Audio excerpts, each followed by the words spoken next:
વાત કરવાની છે કે જે વારસાઈ જમીનની અંદર જે સીધી લીટીના વારસદાર અને આડી લીટીના વારસદાર બે પ્રકારના વારસદાર અત્યાર સુધી ગણાતા હતા. હવે એમાં સરકારે મહત્વનો નિર્ણય કર્યો છે કે આડી લીટીના નહીં, બધા સીધી લીટીના વારસદાર ગણાશે. અને ખાસ કરીને હવે જે સ્ટેમ્પ ડ્યુટી ભરવી પડતી હતી એ વારસાઈ જમીનની અંદર કોઈ જ પ્રકારની સ્ટેમ્પ ડ્યુટી નહીં ભરવી પડે.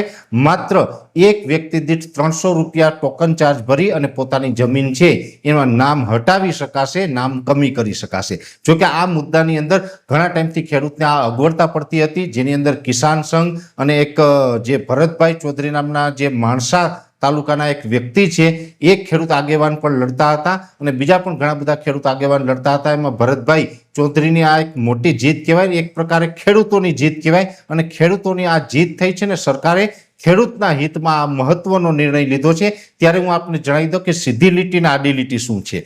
પહેલી વાત તો એ છે સીધી લીટીના વારસદાર એટલે કે આપણી જે જમીન હોય એ જે પિતા હોય, પિતાના જેટલા પણ સંતાનો હોય તમામને સીધી લીટીના વારસદાર ગણાય. ઘણી વખત એવું બનતું હોય કે આપણી પાસે બે સર્વે નંબર હોય, સર્વે નંબર 12 અને 13. હવે બે ભાઈઓ હોય તો બે ભાઈઓનું સંયુક્ત ખાતું હોય, ખાતું અલગ પાડેલું ન હોય. હવે બંને ભાઈઓના બે અથવા તો ત્રણ સંતાનો હોય છે. જ્યારે એક ભાઈનું અવસાન થાય તો એ ભાઈના અવસાન પામેલા ભાઈ હોય એના સંતાનો હોય છે આડી લીટીના વારસદારો ગણાય છે. જ્યારે જે હયાત વ્યક્તિ છે એના સંતાનો છે એને સીધી લીટીના વારસદાર ગણવામાં આવે છે. હવે જો આડી લીટીના વારસદાર જેને ગણીએ છીએ એટલે કે જેના પિતા હયાત નથી એના સંતાનોને પછી આપણી જમીનમાંથી નામ હટાવવાનું હોય તો પૂરેપૂરી સ્ટેમ્પ ડ્યુટી અત્યાર સુધી ભરવી પડતી હતી. ઘણા કિસ્સાની અંદર એવું થતું હતું. સામાન્ય રીતે આપણા ભારત દેશની પરંપરા મુજબ જોવા જઈએ તો જે આપણે બે ભાઈ હોય, 3 ભાઈ હોય અથવા તો એની સાથે એક કે બે બેન હોય છે તો જે આપણી વારસાઈ જમીન છે એમાં બહેનોના પણ નામ એડ થઈને આવતા હોય.